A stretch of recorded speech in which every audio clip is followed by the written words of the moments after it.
Russian energy. Europe scrambles to reduce its dependency. Europe is scrambling to reduce its natural gas dependence on Russia, and it won't be easy. 658. Frankfurt, Germany. Europe is scrambling to reduce its dependence on Russia for energy and bracing for potential disruption to critical natural gas supplies as Russia's war in Ukraine sends prices to new highs. Natural gas prices hit a record Thursday for a second day in a row as restrictions on oil and gas were increasingly treated as a possibility on the eighth day of the war. Whether through Western sanctions or Russian retaliation, that could mean even more pain to people's wallets. Energy prices have been high for months because of low supplies, driving up the cost of everything from utility bills to groceries as businesses pass along their costs to customers.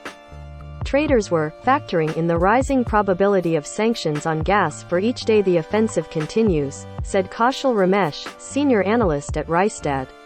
The price of gas is 10 times what it was at the start of 2021. But it continues to flow through the major pipelines from Russia to Europe, including those through Ukraine, pipeline companies say. To prepare for any cutoffs as the war intensifies and to reduce Russian reliance, countries are rounding up new supplies of liquefied natural gas, LNG, by ship. They're also speeding up plans for gas import terminals and pipelines that don't depend on Russia and talking about allowing coal-fired power plants to keep spewing climate-changing emissions for longer if it means energy independence.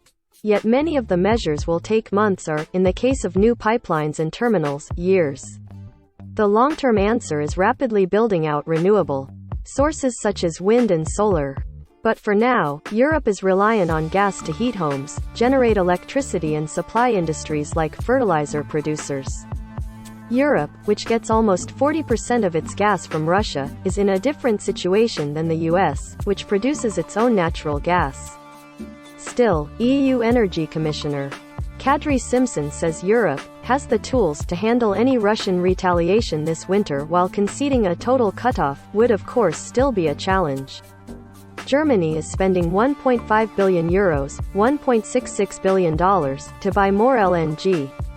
Chancellor Olaf Scholz on Sunday proposed building 2 LNG import terminals, days after blocking the already completed Nord Stream 2 gas pipeline from Russia to Europe.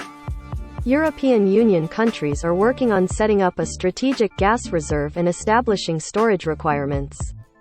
Officials are urging countries to sign agreements to share gas in emergencies. The EU's Executive Commission is set to unveil steps next week that governments can take. The Paris-based International Energy Agency said Thursday that Russian gas imports could be cut by 1/3 this year through steps including letting existing gas contracts with Russia expire, finding new supplies from partners such as Norway and Azerbaijan, imposing minimum storage requirements, maximizing use of remaining nuclear plants and offering cash support for vulnerable electricity customers. Denmark has given the go-ahead for construction of a pipeline to bring Norwegian gas, another major source for Europe, to Poland after permission was suspended last year. We are really busy catching up with the lost months, Soren Juel Larsen, Chief Project Manager at Energinet. We have agreed with our contractors that they will deploy more machines and people for the task, so that we can set the pace and be finished as soon as possible. Energinet plans for the Baltic Pipe to partially launch October 1st. And be fully operational January 1st with capacity of up to 10 billion cubic meters of gas weaning Europe completely off Russian gas by next winter's heating season, if that becomes necessary, would be possible but painful, involving extra costs and possibly forced conservation, according to analysts at the Bruegel Research Institute in Brussels. Given record LNG shipments are already coming from places like the US, a total loss of Russian gas would leave Europe 10% to 15% short and facing potentially painful steps to reduce gas use, which would eat businesses first. If the EU is forced or willing to bear the cost, it should be possible to replace Russian gas already for next winter without economic activity being devastated, people freezing or electricity supply being disrupted, they said. So far, wide-ranging Western sanctions have spared gas and oil even as they targeted Russian banks and their ability to interact with Western financial systems. Specific exemptions were included for energy transactions. Officials say they're trying to avoid hurting their own economies and consumers as they inflict pain in Russia. But sanctions are indirectly hitting oil from Russia, the world's number 3 oil producer that sells 25% of Europe's supply. Some oil buyers in recent days have shunned Russian crude, fearing that if sanctions were applied to Russian energy, their purchased oil could be rendered unusable. Cargoes have already been rejected by European refiners in the market, because people are afraid sanctions might be coming, and so they don't want to be caught with some cargo they can't resell, said Amy Myers-Jaffe, research professor and managing director of the Climate Policy Lab at Tufts University.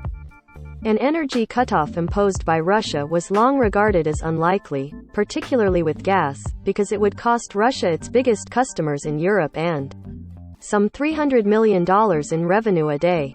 Russian officials have underlined that they have no intention of cutting off oil and gas and have stressed their role as reliable suppliers. Yet the conundrum remains. As Western countries cut off Russian banks off, Europe continues to support Russia's government and military through energy purchases. The U.S. is very open to sanctioning Russia's energy and gas industry but is measuring that against potential costs to Americans, White House Press Secretary Jen Psaki said. We're considering it. It's very much on the table, but we need to weigh what all of the impacts will be, she said Wednesday on MSNBC. We're not trying to hurt ourselves. We're trying to hurt President Putin and the Russian economy. While Europe is vulnerable in the short term before it can build out renewables, it's Russia that would lose long term from an embargo or cutoff. A gas embargo would over several years lead to a slump of 2.9% in Russian economic output and a 0.1% gain for Germany, said trade expert Hendrik Malko of the Kiel Institute for the World Economy. Any Russian threat to halt supplies would not be very credible, Malko said. Associated Press reporters Jan M. Olsen in Copenhagen, Denmark, Kathy Busovitz in New York, and Darlene Superville in Washington contributed.